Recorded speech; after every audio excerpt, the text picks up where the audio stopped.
अमृत बचन राधा स्वामी भाग पहला। दादाजी महाराज। वचन 5।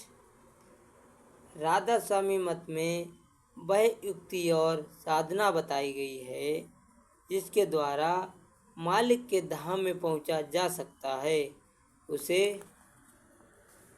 सुरत शब्द योग कहते हैं। राधा स्वामी मत में अंतर्मुखी उपासना पर जोर दिया गया है। उपासना अनेक धर्मों में बताई गई हैं, पर उसका किसी को किस प्रकार की जाए एक गूढ़ प्रश्न है। भिन्न भिन्न धर्म प्रवर्तकों ने अपने अपने तरीके बताए और अनेक धार्मिक संगठन बना लिए। धर्म को सामाजिक परिस्थितियों का बंधुआ बना डाला। इस कारण उपासना से लक्ष्य की प्राप्ति भी ना हो सकी। कोई अहंकार बस नीचे गिरा, कोई अज्ञानता से, और कुल मालिक तक पहुँचने का रास्ता कोई न बता सका। सर्वप्रथम संतों ने दुर्धाम का भेद बताया और वह युक्ति और साधना भी बताई जिसके द्वारा मालिक के धाम में पहुंचा जा सके। परम पुरुष पूर्ण धनी राधा स्वामी दयाल नर रूप धरकर प्रकट हुए और गुरु होकर जीवों के उद्धार का अगम रास्ता जारी फरमाया। राधा स्वामी धरा नर रूप जगत में गुरु होए जीव चिताए। जो उपाय संत सतगुरु जीव की मुक्ति का बताते हैं वह सहज योग का विकसित रूप सुरत शब्द योग है। सुरत इस शरीर के पिंजरे में कैद होकर इंद्रिय भोगों में फंस गई है। संतों ने बताया कि सुरत कुल मालिक की उसी प्रकार अंश है जिस प्रकार सूर्य और उसकी किरण अथवा समुद्र और उसकी बूंद।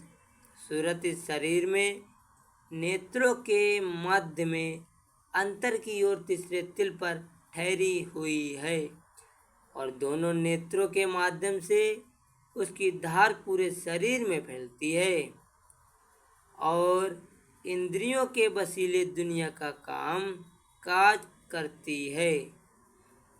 तरह तरह इंद्रिय भोग और सुख प्राप्ति की वासनाओं के कारण जीव इस कर्म पर कर्म बनते जाते हैं। वह यहाँ दुख सुख भोगता है और सच्ची निकासी नहीं होती। राधा स्वामी मत में जो साधन कुल मालिक ने स्वयं दया कर बताया है उसके द्वारा अंतर में सिमटते सिमटते सुरत स्थान स्थान को तय करती हुई अपने आदि घर को पहुँच जाती है। सुरत और शब्द का मेल ही सच्चा योग है। सुरत को शब्द के वसीले से निज भंडार तक पहुँचाया जा सकता है और शब्द हर जीव के घट में मौजूद है। जरूरत उस साधन की है कि जीव दृष्टा और दृश्य दोनों बनकर अपनी सूरत को शब्द की धार पर चढ़ते रस और आनंद पाते देख सकें। इस अभ्यास के द्वारा सूरत पहले तीसरे तिल पर सिमटती है, फिर वहाँ से शब्द की धार पर सवार होकर आनंद लेती हुई धुन की झनकार सुनती हुई ऊपर चढ़ती जाती है। सूरत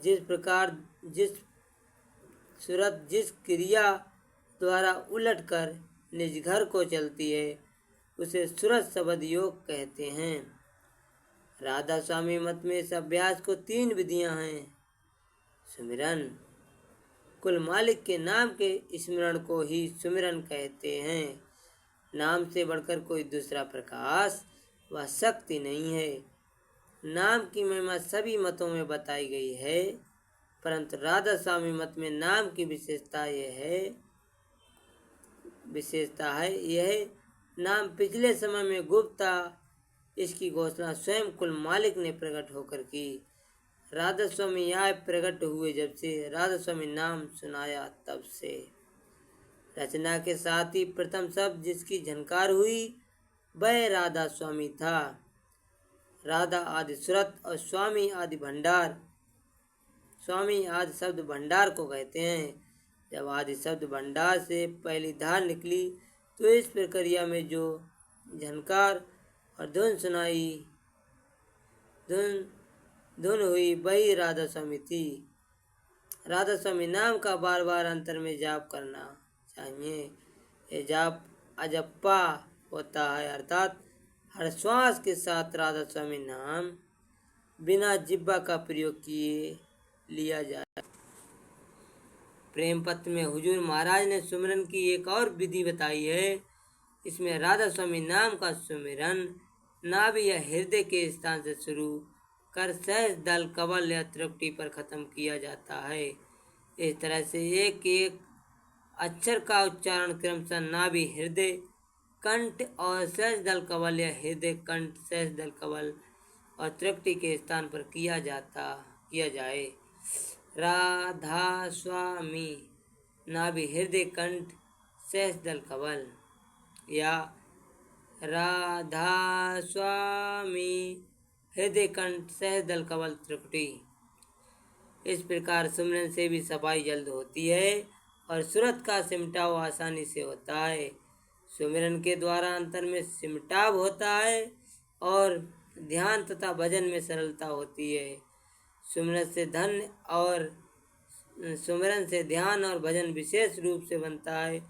इंद्रियों के बाहरमुखी भाव को रोकने का एकमात्र उपाय सुमिरन है। कोई भी तृष्णा या लालसा हो सुमिरन के द्वारा क्षण भर में समाप्त हो जाएगी और मालिक के चरणों में अनुराग पैदा होगा।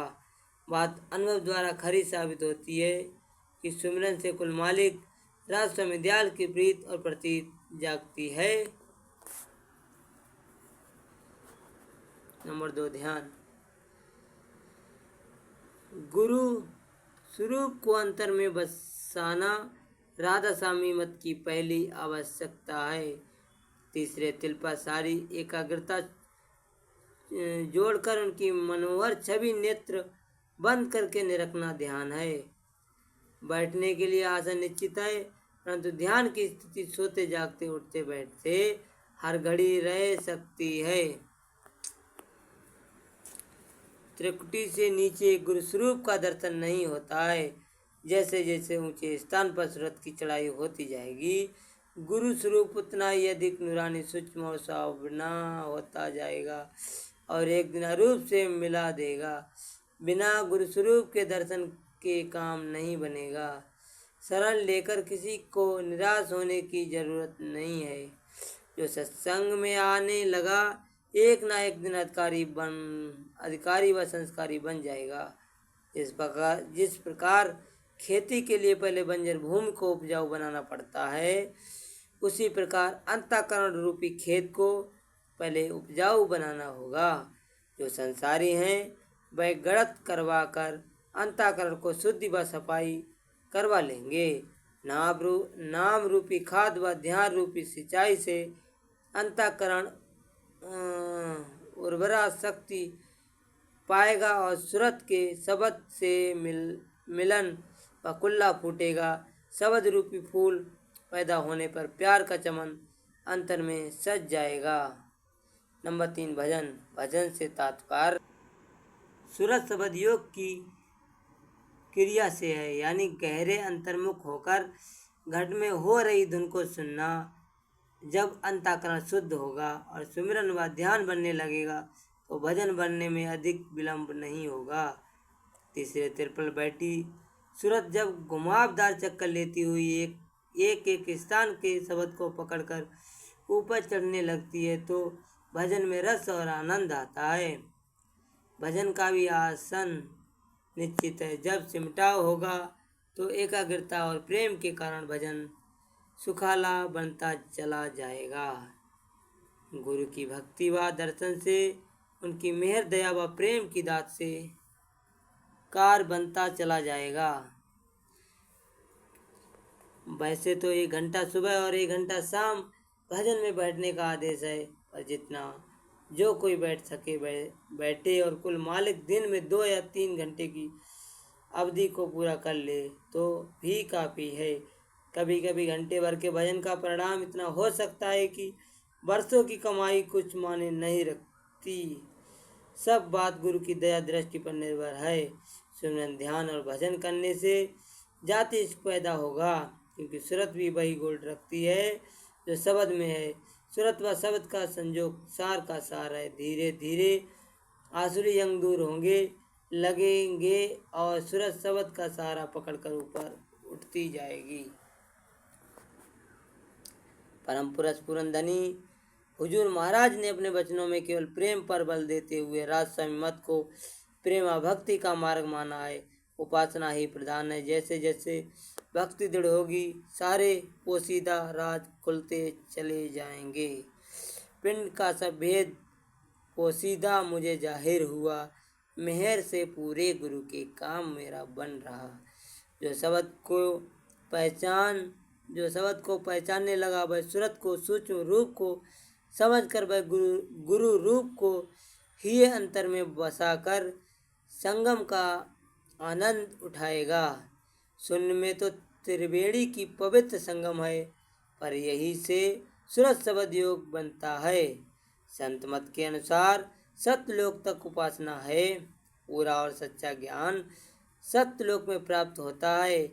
एक प्रेमी जन भजन के द्वारा औरों के उद्धार का रास्ता भी खोलता है, क्योंकि जिसे मालिक का दीदार होता है उससे चैतन्य धार प्रवेश करती है, तो जो उसके नज़दीक आएगा वह भी तर जाएगा और उसे भी मालिक के चरणों में लगाया जाएगा।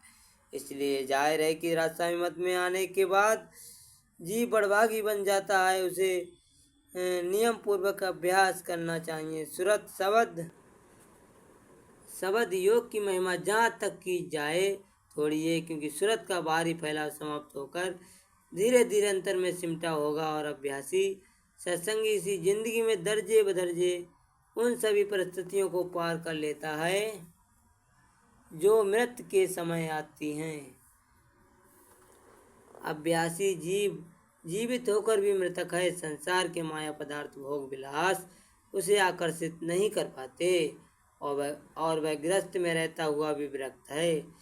काल कर्म के बंधन और माया के खोल कटते चले जाते हैं। आंतरिक अभ्यास के द्वारा सूरत निर्मल होकर माँ चैतन्य भंडार में समा जाती है। सारे मैल कट जाते हैं। जब से चरणों में लगा और धूल चरणों की लई, मन के अंदर का अंधेरा मैल सब जाता रहा।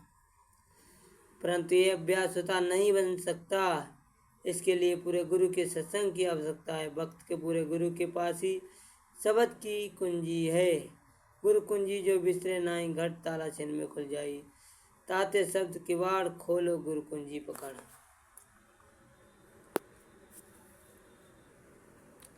संतों ने भक्त गुरु की महिमा बार बार की है। गुरु ही अंधेरे में चांदना करते हैं। इस जीव को शब्द की राह में एक दिन निज देश में ले जा सकते हैं। भक्त गुरु की प्रीत व उनके सत्संग से ही शब्द ज्ञान प्राप्त होगा। सभी पर्दे एक एक करके हटते चले जाएंगे। अहंकार व खुदी दूर हो जाएगी। इसलिए सच्ची लगन से सुमिरन और ध्यान करना चाहिए और भक्त गुरु के चरणों में प्रीत और प्रतीत मजबूत करनी चाहिए। पहचान मालिक की आप से आप आती है, और जब तक पहचान पूरी ना आवे तब तक एक सत्संग के अधिष्ठा को अपने से बड़ा माने और प्रतीत बढ़ाता जावे। जिसको कुल मालिक राजस्वामी दयाल के जन्म में प्रीत और प्रतीत होगी, उसको दया से संत सतगुरु की पहचान भी आ जाएगी। उसके मन में वचन सुनते ही खिंचाव उत्पन्न होगा। संसारी जीव एक दृष्टि में ही खिंच जाते हैं। ऐसे बेसुध हो बैठते हैं कि तन मन की सुध भी भूल जाते हैं। दर्शन करत पिंड सुध भूली, अब घर बाहर सुध क्या आए। इसलिए जानना चाहिए कि जो संसारी यानी जो पिछले जन्म से सतगुरु से मिले हुए हैं और उनका सत्संग किया है, वह दर्शन करते खींचते हैं और उन्हें पिछली कमाई याद आ जाती है। उनकी चाल आगे चलने लगती है। हर व्यक्ति को, चाहे संस्कारी हो या असंस्कारी, जिसे अपना उद्धार कराना मंजूर हो, उसे चाहिए कि संत सतगुरु के सत्संग में अपना नाता जोड़े और उपदेश लेकर अंतर्मुखी उपासना प्रारंभ करे।